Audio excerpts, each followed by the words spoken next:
بسم اللہ الرحمن الرحیم۔ السلام علیکم۔ میں مزمل سلیمان اور میں آپ کی مطالعہ پاکستان کی ٹیچر ہوں۔ آج ہم پڑھیں گے جماعت ناہم کی مطالعہ پاکستان کا پہلا سبق، پاکستان کی نظریاتی اساس۔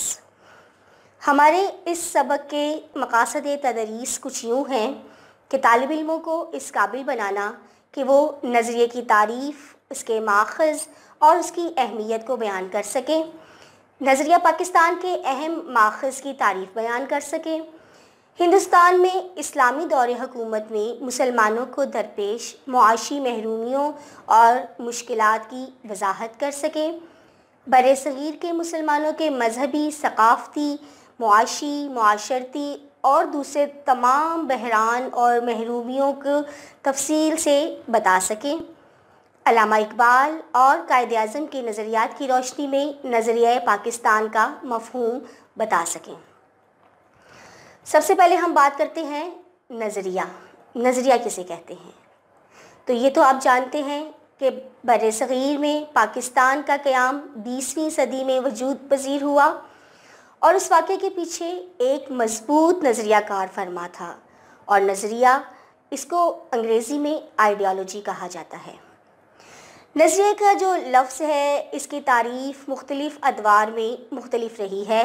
بہت سارے مفکرین اور علماء نے اس کی تعریف اپنے اپنے انداز میں کی ہے، جن میں سے کچھ خاص اور اہم تعریف میں آپ کو بتاتی ہوں۔ کسی شے کو وجود میں لانے کے لیے ذہن میں جو سوچ، فکر اور نقشہ ابھرتا اور قائم ہوتا ہے، اسے نظریہ کہتے ہیں۔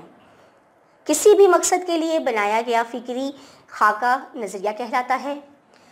کسی قوم کی اجتماعی سوچ، ان کے مقاصد، ان کا جذبہ، اس کو بھی ہم نظریہ کہتے ہیں۔ ایسی بات جو لوگوں کو متحد کرے، ان کو ایک یکساں پلیٹ فارم پہ لے کر آئے، جس سے وہ اپنے خیالات کا، اپنے جذبات کا اور اپنی معاشی معاشرتی ضروریات کا اظہار کر سکیں، یہ بھی نظریے کی تعریف میں آتا ہے۔ اور ایک اور جو ہمارے مشہور مفکر ہیں ڈاکٹر جارج براس، ان کے الفاظ میں نظریہ وہ ہے جس کی بنیاد فلسفے اور تفکر پہ رکھی جاتی ہے، اور یہ انسانی زندگی کے مختلف پہلوؤں مثلاً سیاسی، سماجی اور معاشی مسائل کے حل کے لیے ایک لائحہ عمل یا ایک پروگرام بنانے کو بھی کہا جاتا ہے۔ اب ہم بات کرتے ہیں نظریے کے ماخذ کی۔ نظریے کے ماخذ درج ذیل ہیں۔ سب سے پہلا جو نظریے کا ماخذ ہے وہ ہے ایک مشترکہ مذہب۔ مذہب محض عبادات کا مجموعہ ہی نہیں، بلکہ وہ پوری قوم کی معاشرتی زندگی کو متاثر کرتا ہے۔ 19ویں صدی میں برصغیر پاک و ہند میں کئی ہندو تحریکوں مثلاً آریہ سماج اور برہمو سماج وغیرہ نے جنم لیا، اور ان کا مقصد ہندوازم کی اشاعت کرنا تھا اور مسلمانوں کو نیچا دکھانا تھا۔ آریہ سماج کے بانی پنڈت دیانند سرسوتی نے تو حد ہی کر دی تھی۔ اس نے شدھی کے نام سے ایک پروگرام شروع کیا۔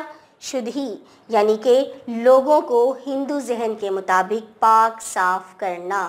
انہوں نے اس کو تحریک چلائی کہ تمام جو دوسرے مذاہب کے لوگ ہیں وہ ناپاک ہیں، وہ شدھی کے ذریعے اپنے آپ کو ہندو مذہب میں ڈالیں گے تو وہ پاک صاف ہو جائیں گے۔ اسی طرح برہمو سماج کے بانی راجا رام موہن رائے نے بھی مسلم دشمنی میں کوئی کسر نہیں اٹھا رکھی۔ تو ایسے موقع پہ برصغیر پاک و ہند کے مسلمانوں نے اس امر کو محسوس کیا کہ انگریزوں کے چلے جانے کے بعد وہ ہندوؤں کے زیر تسلط آ جائیں گے، جو انہیں ان سے ان کی مذہبی اور اسلام کی شناخت چھین لینے کے در پہ ہیں۔ اسی طرح مسلم دشمنی میں کانگریس کے دور حکومت نے بھی اس خیال کو مزید پختہ کر دیا کہ متحدہ ہندوستان میں مسلمانوں کے لیے اپنی الگ شناخت کو برقرار رکھنا بہت مشکل ہوتا جا رہا تھا۔ مشترکہ مذہب کے بعد ہمارے پاس دوسرا پوائنٹ آتا ہے مشترکہ سیاسی مقاصد۔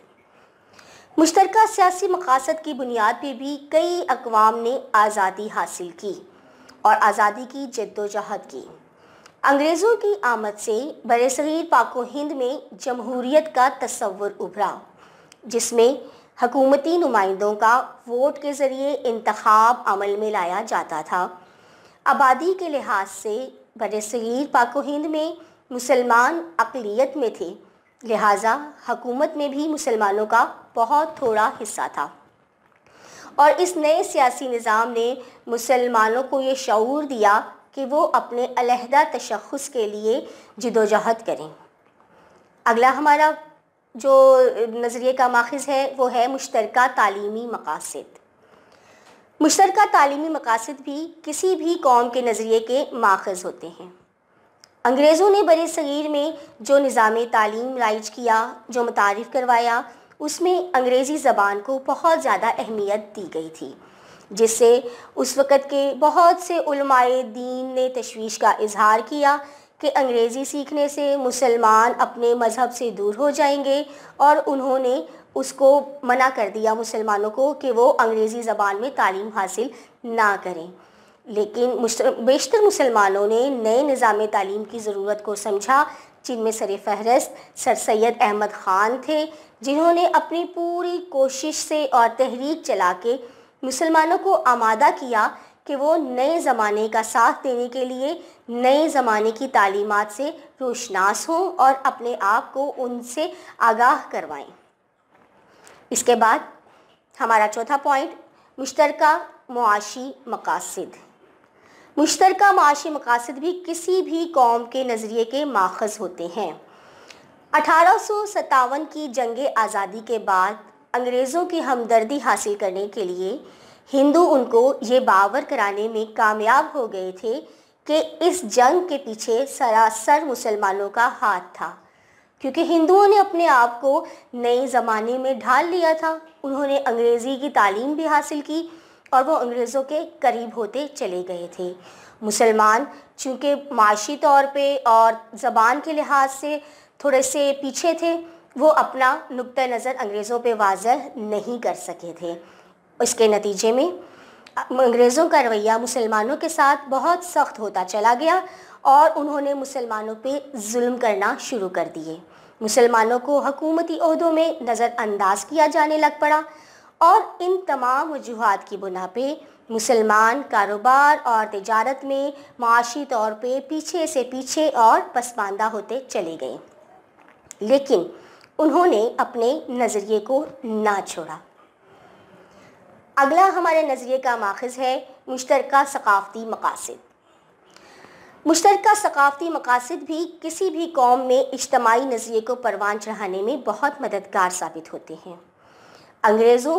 جب انگریزوں نے ہندوستان پہ قبضہ کیا، اس وقت ہندوستان کی سرکاری زبان اردو تھی اور اسے بہت اہمیت حاصل تھی، لیکن برطانوی دور حکومت میں جب ہندوؤں نے ہر سطح پہ اپنے آپ کو آگے لانا شروع کیا تو انہوں نے انگریزوں کو یہ باور کرایا کہ یہ زبان ان کے خلاف ہے، کیونکہ اردو کا رسم الخط اس کی بول چال عربی زبان سے ملتی تھی، اور عربی کو وہ مسلمانوں کی زبان کہتے تھے۔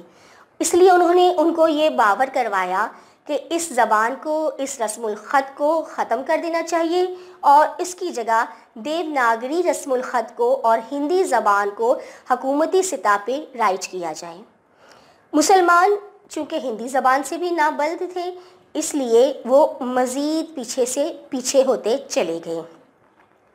ہندوؤں کے اس رد عمل نے مسلمانوں کو یہ سوچنے پہ مجبور کر دیا کہ جب انگریز برصغیر سے جائیں گے تو ان کا مستقبل کیا ہوگا۔